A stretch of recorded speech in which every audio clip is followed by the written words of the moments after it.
On a tous été des lépreux à un certain moment. Avant de connaître Dieu, nous sommes dans le même état que Naaman. Voyez? Et vous allez remarquer une chose, Naaman c'est un général. Et il ne connaissait pas Dieu. Il ne connaissait du moins pas le Dieu que Élisée servait. Il a découvert Dieu au travers de ce qui s'est passé entre Élisée et lui. Et de la purification. Quand même l'homme de Dieu lui a dit d'aller dans le fleuve se jeter 7 fois. Mais il n'était pas d'accord. Il a contesté. Il a contesté. Donc il a fallu lui forcer la main pour qu'il le fasse. Et ensuite il a été purifié. Que nous enseigne cette écriture, bien aimé?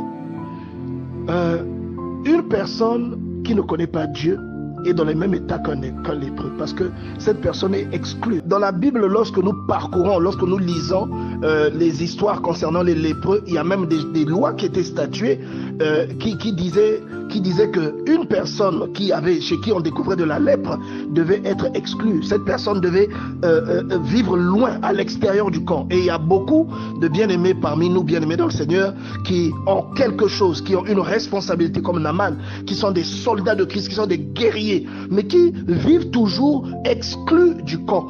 Alors vous avez remarqué que ce Naaman n'était pas une personne de rien. Ce Naaman était un soldat, c'était un général. Un général, c'est quelqu'un qui a des responsabilités. Un général, c'est quelqu'un qui mène des batailles. Un général, c'est une personne qui aide à gouverner. Une personne qui impose une influence quelque part. Et il y a beaucoup de généraux ici, dans cet endroit où nous sommes en train de prêcher cette parole. Il y a beaucoup de Naaman ici. Beaucoup de généraux. Ils ont été envoyés avec une responsabilité. Mais aujourd'hui, ils sont encore à l'extérieur. Ils n'ont pas encore commencé à manifester ce que Dieu les a appelés à manifester parce qu'ils n'ont pas encore été purifiés. Nous avons des gens qui ont des addictions terribles, qui les retiennent loin de la présence de Dieu, qui pourtant prient, mais sont incapables d'expérimenter les bienfaits de la parole de Dieu. Ils prient, mais ils sont incapables de recevoir les promesses que Dieu a déclarées dans leur vie, simplement parce que leur état ne leur permet pas. Ceux qui étaient dans le désert avec Moïse, qui vivaient exclus, c'était toujours des enfants d'Israël. Et ils avaient toujours également la vue sur la colonne de nuée et sur la colonne de feu qui était sur le tabernacle. Vous voyez? Par contre, ils étaient à l'extérieur du camp. C'est une forme d'exclusion parce que la présence de Dieu ou encore tout ce qui concerne Dieu est échelonné. Vous voyez, bien aimé dans le Seigneur.